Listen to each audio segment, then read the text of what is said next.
কারণে আমি আমার বক্তব্য কাটেল করে আমি সবিনয় অনুরোধ করছি আজকের এই সভার সম্মানিত প্রধান অতিথি আমাদের প্রাণপ্রিয় রাহবার আমাদের নেতা বাংলাদেশ জামাত ইসলামী বাগেরহাট জেলা শাখার সম্মানিত সুর ও কর পরিষদের সদস্য জনাব অধ্যক্ষ আব্দুল আলিম সাহেবকে কথা বলার জন্য সবিনয় অনুরোধ করছি।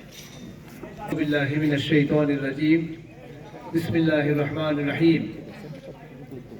আলহামদুলিল্লাহি রাব্বিল আলামিন। আসসালাতু ওয়াসসালামু আলা রাসূলিহিল কারীম ওয়া আলা আলিহি ওয়া আসহাবিহি আজমাইন। বাংলাদেশ জামাত ইসলামী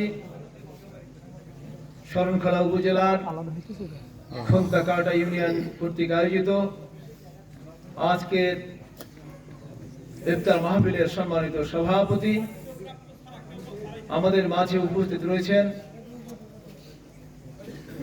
শরণখোলা উপজেলার সম্মানিত উপজেলা আমির, এই ইউনিয়নের কৃতি সন্তান সাবেক সফল চেয়ারম্যান জনাব অধ্যাপক মাওলানা রফিকুল ইসলাম কবির।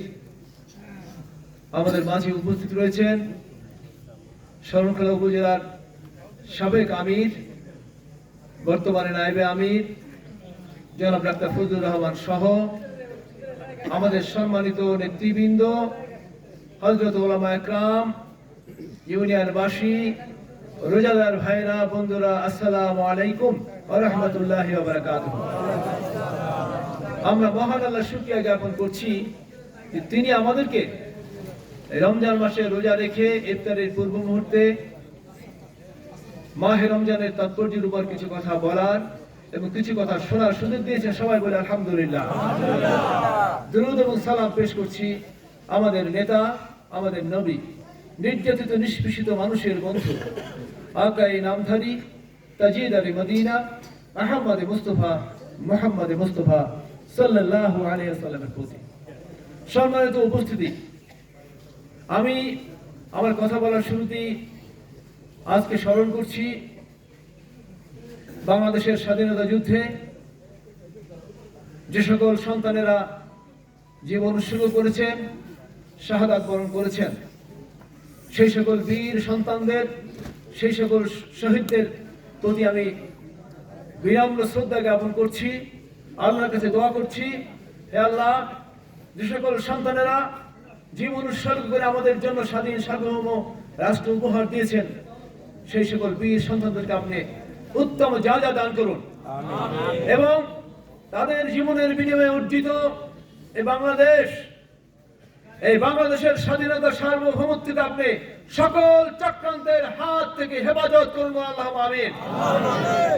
আমাদের তিন দিকে একটি রাষ্ট্র দাবি করি আমরা, কেউ কেউ দাবি করি তারা আমাদের বন্ধু রাষ্ট্র, তথাকথিত বন্ধু রাষ্ট্র। তারা যদি বন্ধু হয় তাহলে আমাদের শত্রুর কোনো অভাব আছে? আমাদের শত্রুর কোনো অভাব নেই।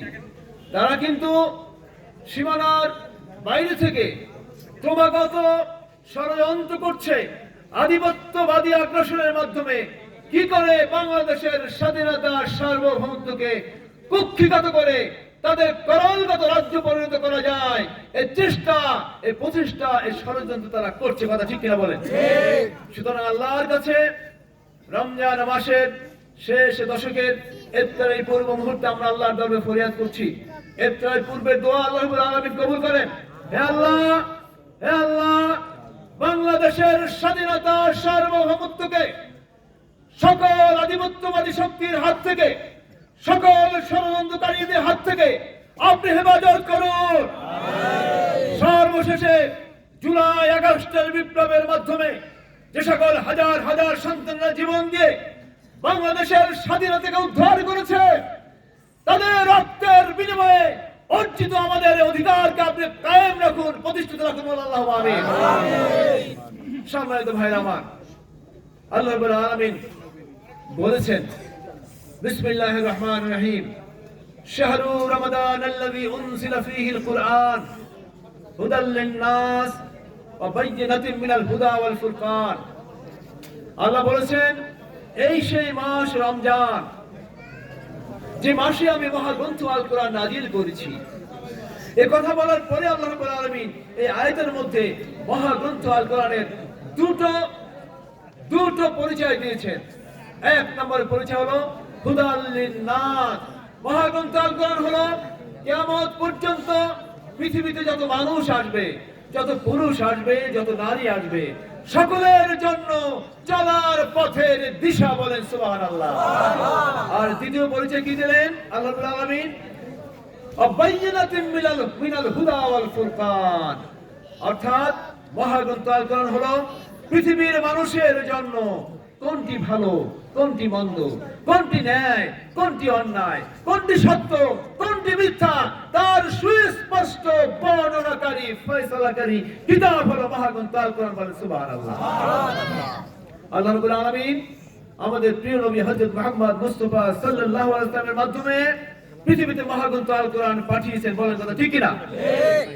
মহাগ্রন্থ আল কোরআন আমাদের প্রিয় নবী হযরত মুহাম্মদ মুস্তাফা সাল্লাল্লাহু আলাইহি ওয়াসাল্লামের মাধ্যমে পৃথিবীর মানুষের জন্য আল কোরআন পাঠালেন, এবং এরপরে আল্লাহ রাসূলের কাজ কি এটা তিনি বলে দিলেন মহাগ্রন্থ আল কোরআনে। আল্লাহ রাব্বুল আলামিন বলেছেন, বিসমিল্লাহির রহমানির রহিম, হুয়াল্লাযী আরসালা রাসূলাহু বিল হুদা ওয়া দীনিল হক লিইয়ুযহিরাহু আলাদ দীনি কুল্লিহি ওয়ালাউ কারিহাল মুশরিকুন।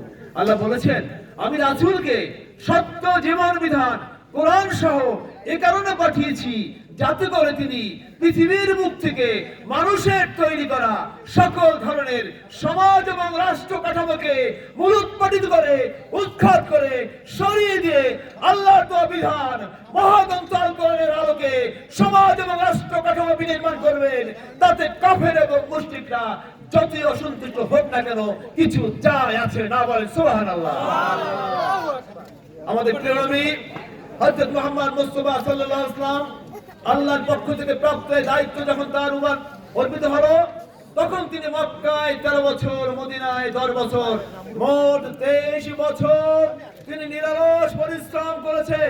অনেক নির্যাতন নিষ্পেষণ সহ্য করেছেন, অনেক জীবন উৎসর্গ করেছেন।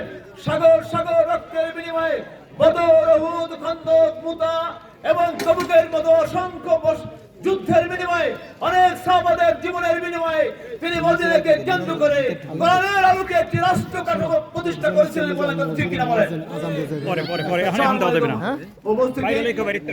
আমরা জানি আমাদের প্রিয় নবী হযরত মুহাম্মদ মুস্তাফা সাল্লাল্লাহু আলাইহি ওয়াসাল্লাম আল্লাহর দেওয়া বিধান অনুযায়ী যে রাষ্ট্র প্রতিষ্ঠা করেছিলেন, তার জীবদ্দশায় তিনি সকল আরব উপত্যকায় জাজিরাতুল আরবে বিশাল একটি রাষ্ট্র প্রতিষ্ঠা করেছিলেন।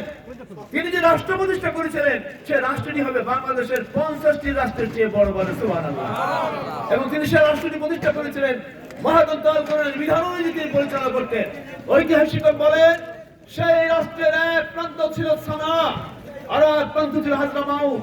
ঐতিহাসিকগণ বলেন, সেই রাষ্ট্রের এক প্রান্ত থেকে অন্য প্রান্ত পর্যন্ত যদি রাতের আধারে কোন যুবতী রমণী অলঙ্কারে ভূষিত হয়ে পথ চলত, তাহলে সেই ভূখণ্ডে সেই যুবতী রমণীর ইজ্জত এবং সম্পদ অলঙ্কার লুণ্ঠন করার মতো একজন মানুষ সেই ভূখণ্ডে আল্লাহ রাসূলের তৈরি করা রাষ্ট্রের মধ্যে ছিল না। বলে সুবহানাল্লাহ।